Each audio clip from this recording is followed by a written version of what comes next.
third storyteller for the evening is Diane Ferlatte. Whether Diane sees a dog in the churchyard, or a shadow on the street, or something that is potentially heart-stopping, I have heard Diane tell stories enough, and a storyteller shares just a little bit of who they really are every time they speak. I know this about Diane. She would look at all of that unafraid. Diane Ferlatte.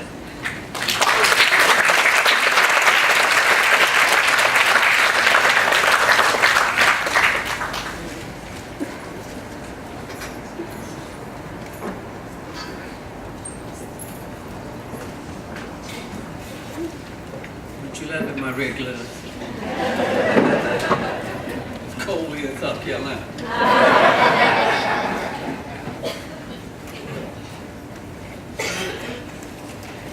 And he's wrong about me not being scared. You don't know me. I'm scared of everything. My father said he should have raised me in the country. And my husband said Harry Tubman would have shot me. I'm scared of ants, scared of spiders, scared of everything.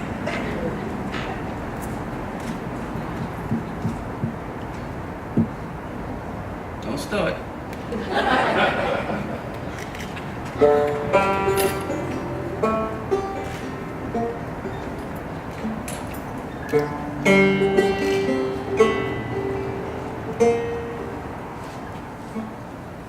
The ghost coming. The ghost coming. They will be here soon. The ghost coming. The ghost coming. They will be here soon.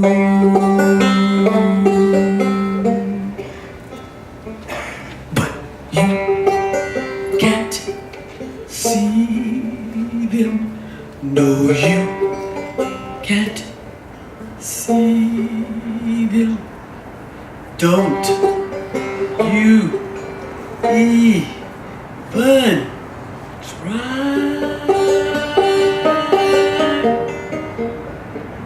No, you can't see them.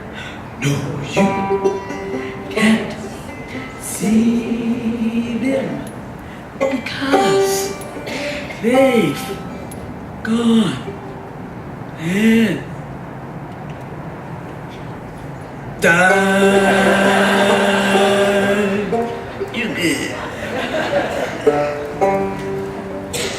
For centuries, folks have been trying to figure out what causes ghosts. Nothing causes them. Because they don't exist. Don't be scared. Don't be scared. If somebody says they've seen one,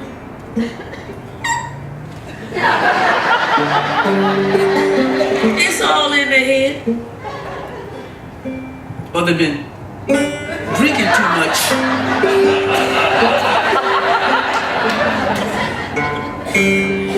Like my uncle. He sees them all the time. But if two people see the ghost independently, that's different.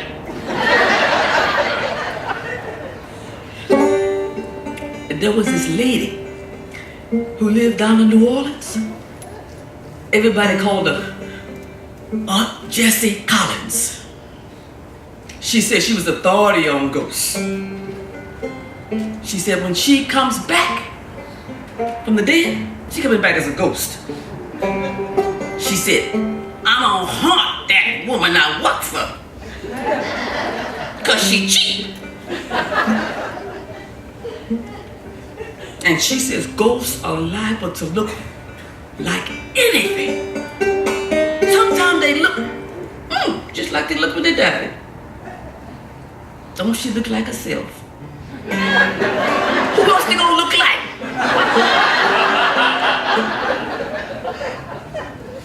She said sometimes they look like animals or things with long hairy arms. She said you could go around your whole life looking at things that you never know. When you look at a witch or a haint or a ghost. And they say people born on Christmas Day. Anybody born on Christmas Day here? Can see ghosts. And people born with eyebrows that grow and meet in the middle can see them too. Look around you. They say babies born with a veil over their face can see ghosts. And some babies that are born, bam, feet first, can see ghosts. And all dogs can see ghosts. So they say.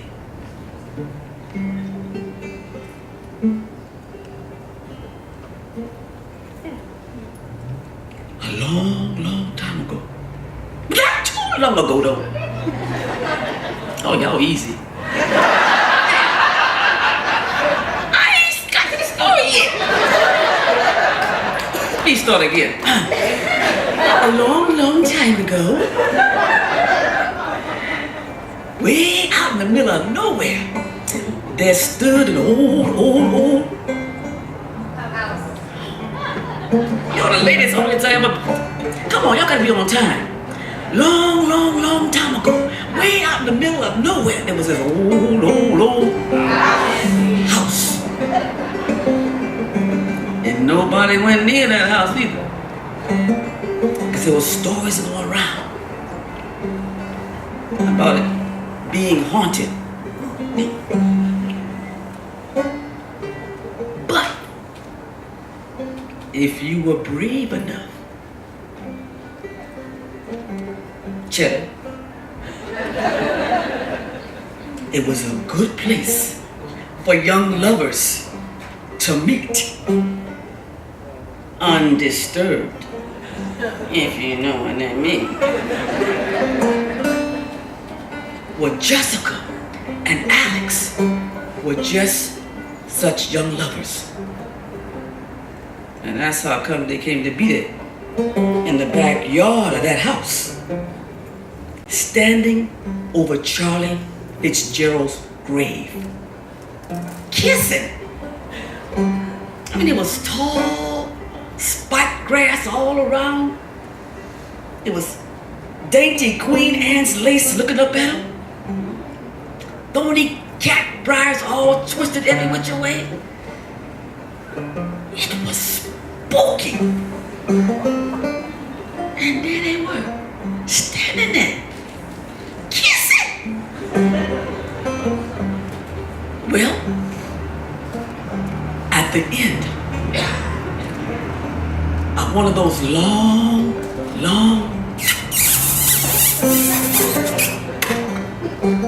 kisses, Jessica said,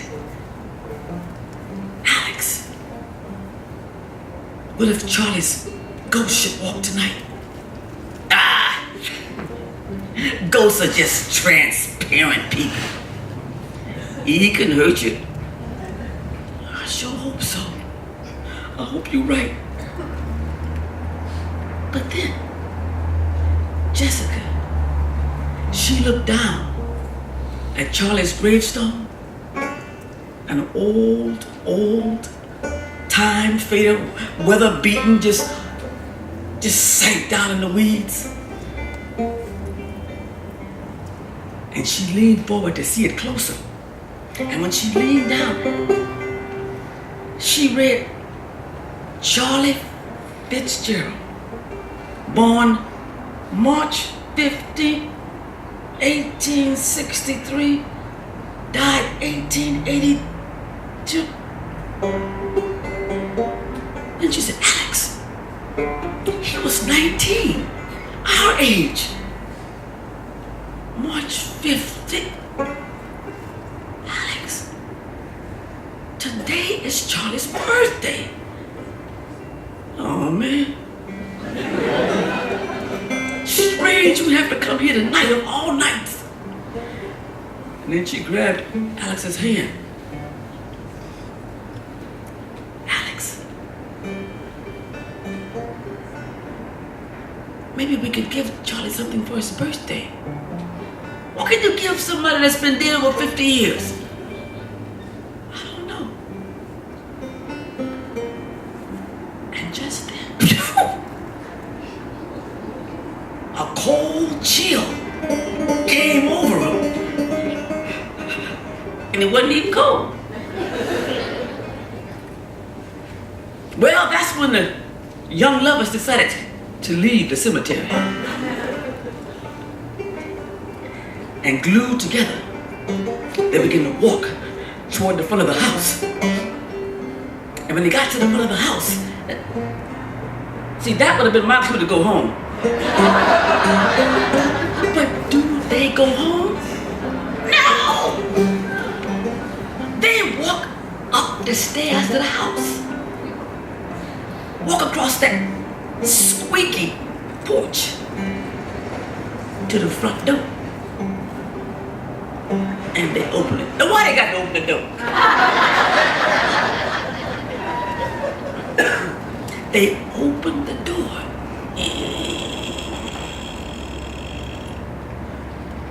And they walked upstairs to look for a nice spot, a snuggling. You know what I mean? And when they found a spot, just right, they were getting ready to snuggle on down. They heard him. Charlie, come in. They heard footsteps. Boom, boom, boom, boom, boom, boom, boom. Go away, Charlie! Did he go away? Oh, he kept coming. He came into the room, and Alex said, he loves flowers. He spent most of his time in the flower garden. He'll follow me downstairs to the garden. He'll follow me. I'll be right back. No! Alex, come back! No, no! He was gone. But he was only gone for 2 or 3 minutes, but the ghost of Charlie, it never left the room. He was just standing there looking at Jessica. Now 3 is a fearful crowd. Alex said, come on, let's lead him downstairs together. He'll follow us down. Come on, let's go together. Come on, Jessica! Oh, she got a stall. She kept looking over her shoulder. Come on! He grabbed her hand, they ran down the steps. And when they get outside in the dark, so that's clue number 2, to be heading home. Do they go home? No! Alex takes Jessica round to the back of the house. And when they get back there, Charlie was right behind them. And then Alex said, Jessica, you see that room in the back of the house? That's where Charlie's sweetheart died. They loved each other the same as you and I. She said, wow. And they buried her out out in the graveyard out there? Alex said, no, they didn't bury her. She had tuberculosis, you see? That's why she stayed back here in the back room here. A lot of houses back there had those rooms in the back. That's what they were used for. They didn't bury her. They couldn't bear to put their beautiful little Ellie in the ground. They would never bury her. No. My grandmother said that they cremated her. They cremated her. And my grandmother said her ashes are still in the house. They never buried her. And they say a week after Charlie died, nobody even paid attention. It was just a hired hand who came out of nowhere. What? How did Charlie come? Just one summer day, Charlie just came walking down the road. An orphan, a stranger. He was kind to animals and he was a good worker in the field, so my family kept him on. He just came out of nowhere. He was a ghost even then. I guess maybe he was. She said, wow. And then he said, every week, Charlie would bring fresh flowers from the garden to Ellie. She loved flowers and he did too.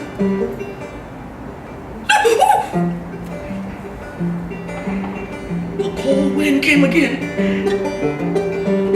And then he said, come on, Ellie, come on. And they walked toward that room. And when they got to the room where Ellie died, they opened the door. What kind of ghost story is this? They opened the door of that room where Ellie died. And they peeked in. And Jessica said, I thought I saw a girl's face. He said, and I heard bells ringing.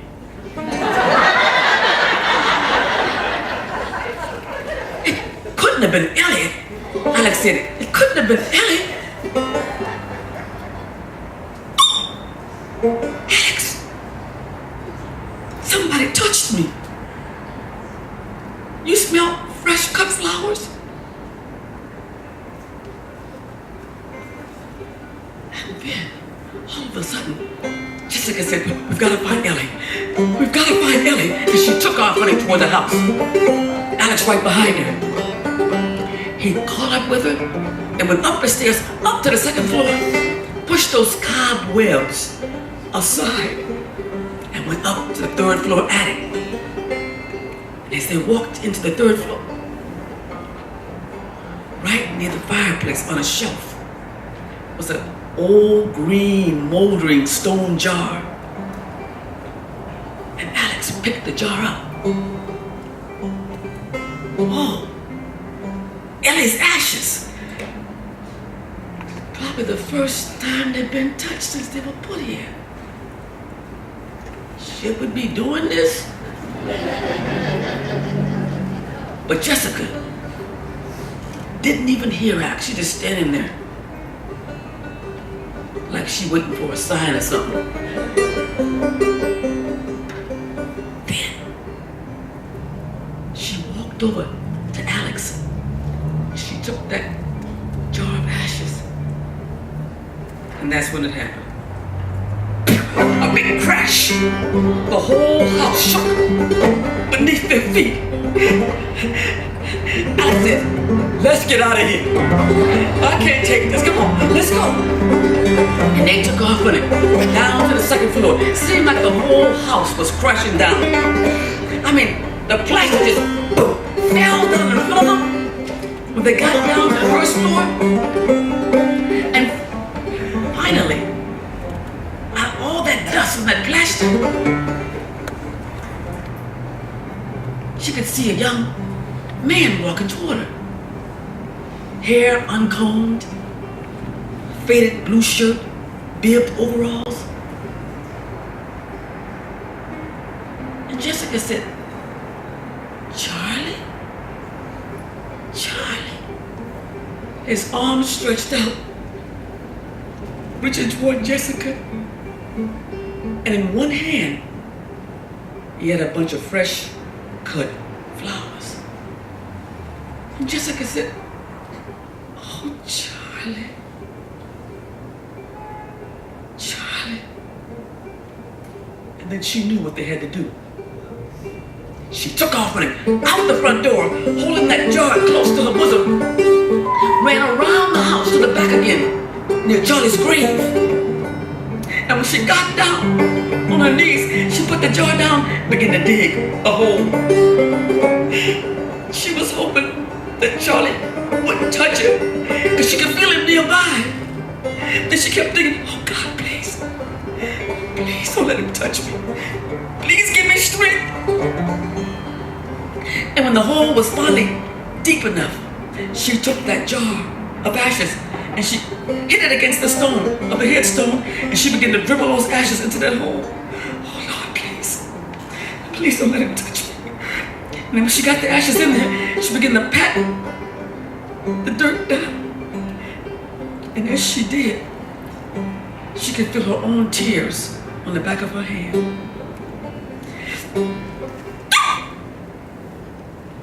Somebody touched it. And she knew who it was. She didn't even look back to see. And when she got everything all patted down, she knew when she looked around that only Alex would be standing there. And when she got up, Alex, and he hugged her and hugged her. And she stood there with tears just streaming down her face. She looked down at Charlie's grave and she said, happy birthday, Charlie. Happy birthday. Well, Charlie was gone. She said, he'll never be back again. He'll never come back again, Alex. He's gone. So when you go home tonight, and the word out, Charlie is gone.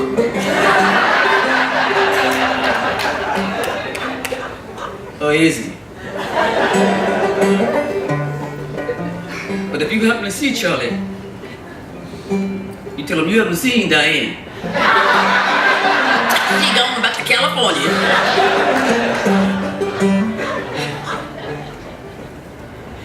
You can't see them. You can't see them. Don't you even try. No, you can't see them. You can't see them because they've gone and died. Lovers.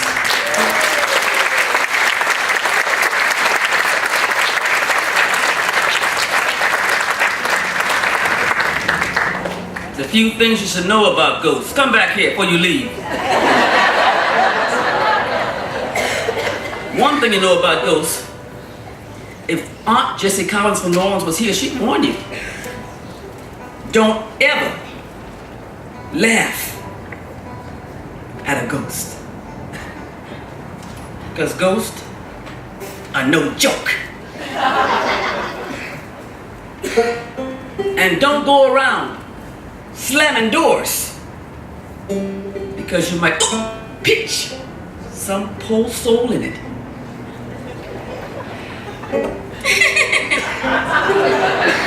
And don't be yawning without putting your hand over your mouth. Before you know, a ghost be peeping in, counting your teeth and your feelings. And before you know it, your soul will slip out, a ghost will slip in. It ain't funny.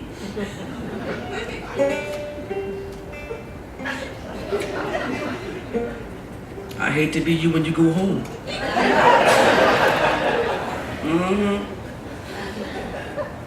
There's an old saying down in South Carolina. Oh, we in South Carolina. There's an old saying in South Carolina that death ain't got no friends. Well,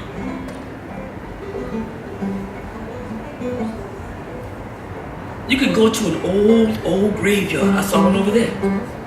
You can go to some of these old graveyards. Sometimes the graves are all sunken in, headstones rotting over, vines all twisted around, and you won't see one flower on a grave. It's just pitiful how the dead are forgotten. But one Sunday afternoon, after church, there was a woman, her name Mary Simmons. She lived across the Cooper River, past Mount Pleasant, in a small little town that was known for many of those old graveyards where the poor were buried. And one Sunday, there she was, Mary Simmons sitting in her living room by the picture window, dozing after church, long sermon. And as she's sitting there dozing, she was awakened by singing. And it sounded like they were singing an old chant they used to sing over the coffins on their way to the Sea Islands for burying. They were singing, "No more rain gonna wet you, no more, no more, no more hot gonna hot you, no more, no more, no more cold gonna cold you, no more, no more. Oh Lord, I wanna go home, I wanna go home." And Mary Simmons loved to sing. Oh, you know it? She was getting out of her chair, walking out the front door. Here we go. She walks down the road, following that singing. And before you know it, she found herself standing by an old abandoned graveyard. And when she looked in there was a big funeral going on. Lots of folks were in there. And they was just a singing. No more rain gonna wet you, come on. No more, no more, no more hot gonna hot you. No more, no more, no more cold gonna cold you. No more, no more. Oh Lord, I wanna go home, I wanna go home. And she just was singing. She walked in the graveyard, saw the preacher with his Bible standing there, all the folks standing around. And when she walked in, she said, "What's going on here? Must somebody be important who died? All these folks." And she didn't recognize nobody. But she said, she just liked the singing. And pretty soon, they start singing again, and she just loved. She was singing louder than the mourners. Do Lord, oh do Lord, do remember me, oh do Lord, do Lord, do remember me, do Lord, oh do Lord, do remember me, oh do remember me. And then it started pouring down rain, but nobody at the funeral seemed to care. They kept on singing. And before you know it, Mary was raising her hands over her head, and she took off her scarf, and she started singing with the rest of them. Oh, wade in the water, wade in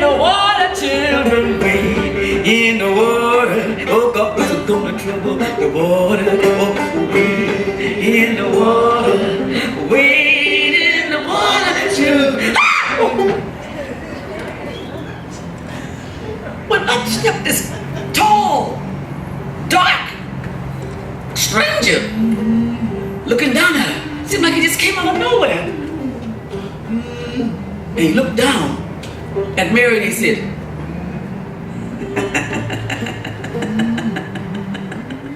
"Dear sister, a head like yours deserves a better cover." And he handed her his umbrella. Well, she took it. It didn't keep her from getting too wet. But she went right on singing with the rest of them. Come on. Wade in the water. Wade in the water, children. Wade in the water. Oh, God's gonna trouble the water. And pretty soon, she heard the minister sing.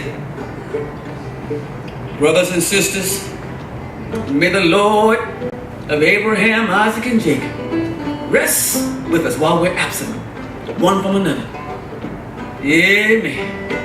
And the whole crowd began to sing, amen. I said the whole crowd, amen, amen, amen, amen. Sing it over, amen, amen. And when Mary opened her eyes,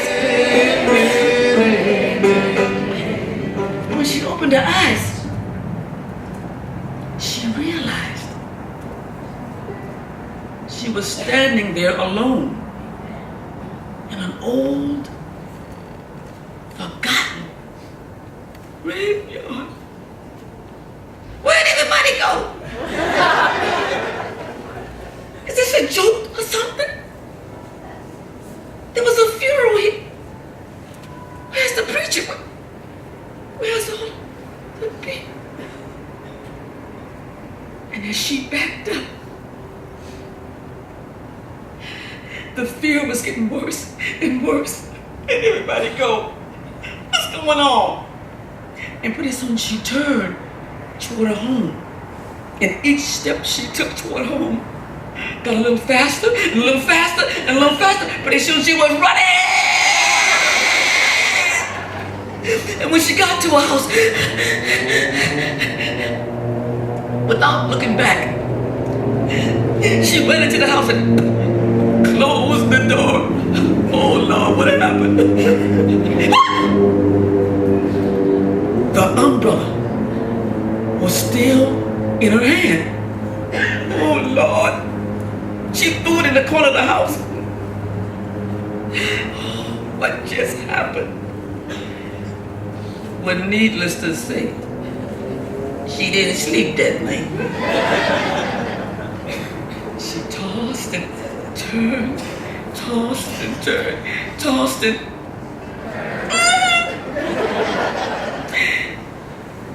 until finally, she fell asleep.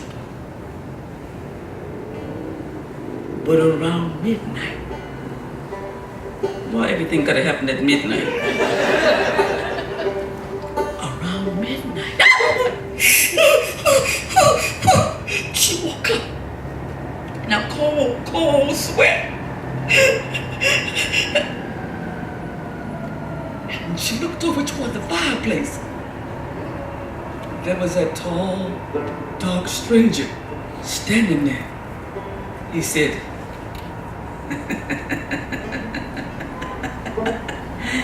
"Dear sister, a fire to keep you warm." And he's looking at her. Then he started walking toward Mary.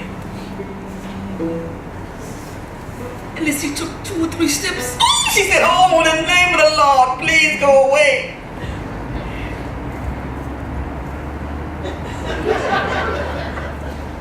I guess since she said, "In the name of the Lord," he was gone. Oh, Lord. And as she sat there, she thought, she remembered something the old folks used to say. Every year, the dead would gather in a convenient place to remember the dead who had been forgotten. See, the living may forget, but the dead never forget. And she said, I witnessed a remembrance service. A remembrance service. And she looked over in the corner of the room and there was that umbrella, which was not for borrowing.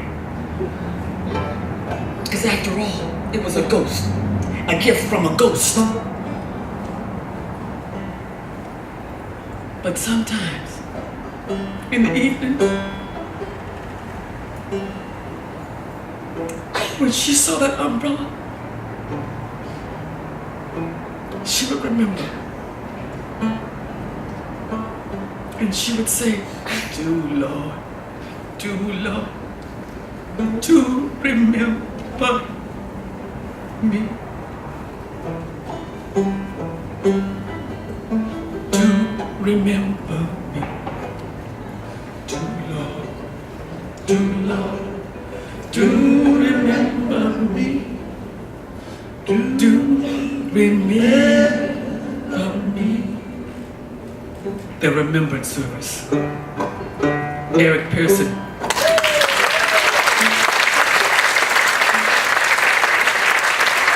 Had a good time here in South Carolina.